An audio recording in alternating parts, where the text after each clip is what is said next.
Hey guys, welcome to the channel today. This is Lisa with Good to Great Cooking. Thank you for joining me. So today's video is going to be about homemade vinaigrettes. Now, these homemade vinaigrettes, super easy. The recipes are going to be in the description. Chances are you have all of these ingredients already in your pantry. That's one of the beautiful things about making a vinaigrette at home is that typically you don't have to go out and buy the things that you need for it because it uses staple ingredients that you typically will already have. So you may be asking, what's the benefit of making a homemade vinaigrette when you can just go buy one that's already, created at the store? Well, one of the biggest benefits is that it is going to taste better. I feel very confident about that. The ingredients are fresher and you know exactly what you put in your dressing. A lot of people don't realize how much sugar and salt goes into commercially made salad dressing. And it doesn't matter if it's a savory or kind of a sweet honey vinaigrette. All of them have added sugar and they all have added salt. So I like to control that a little bit. I'll know exactly how much sugar and salt is in my homemade dressing, and that makes me feel better. It also won't have preservatives in it. So chemical preservatives have been tied to a lot of health issues and things like that. Also, if you are making vinaigrette at home, you can kind of experiment with flavors and have several different varieties of your dressing just by switching out an ingredient or two or adding in something. Take, for instance, you could, instead of using olive oil, you could use grapeseed oil, or you could use avocado oil, or you can use, just something like that. And it makes a huge difference in the end product. You get a different one each time if you want to. So let's go ahead and get started with making our homemade vinaigrette. Here are the ingredients that are needed for the red wine vinaigrette. You're going to need red wine vinegar, extra virgin olive oil, salt, cracked black pepper, Dijon mustard, oregano, honey, and 1 clove of garlic that has been pressed or minced. I'm going to make the salad dressing in a mason jar.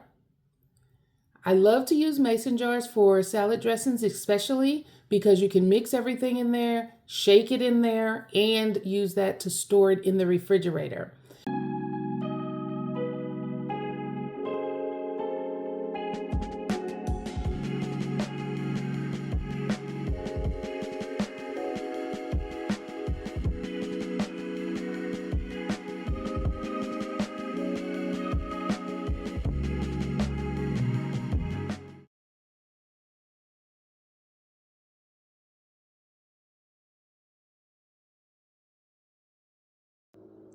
This video is for a white balsamic vinaigrette. This is without a doubt my favorite vinaigrette to make. It's my favorite one to eat. It has just the sweetness of that white balsamic vinegar is just amazing. If you get a high enough quality white balsamic vinegar, all the rest of these ingredients are just enhancers because the flavor is just amazing on it. It doesn't even taste vinegary. It doesn't have that really sharp taste. And it can taste sweet even though there's no sugar in it. It's just the grapes. So here are the ingredients for white balsamic vinaigrette. So you've got your white balsamic vinegar, extra virgin olive oil. Remember to get the highest quality olive oil that you can afford because flavor really matters when you're using this for a dressing because you're going to taste it just as it is. And then you're going to need about a tablespoon of honey, salt, Italian seasoning, garlic powder, and freshly cracked black pepper. Of course, everything goes into a mason jar to be shaken up and stored in. So let's go ahead and get everything mixed together.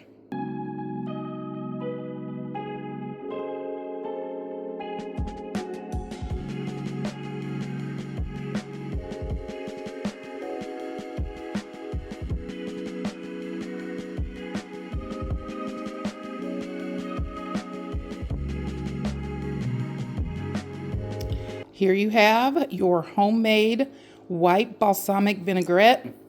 This is a dressing that will need to be shaken before it's used.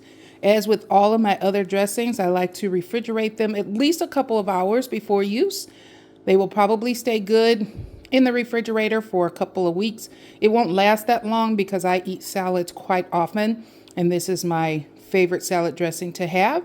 So hopefully you will make this and enjoy a great salad with white balsamic vinaigrette.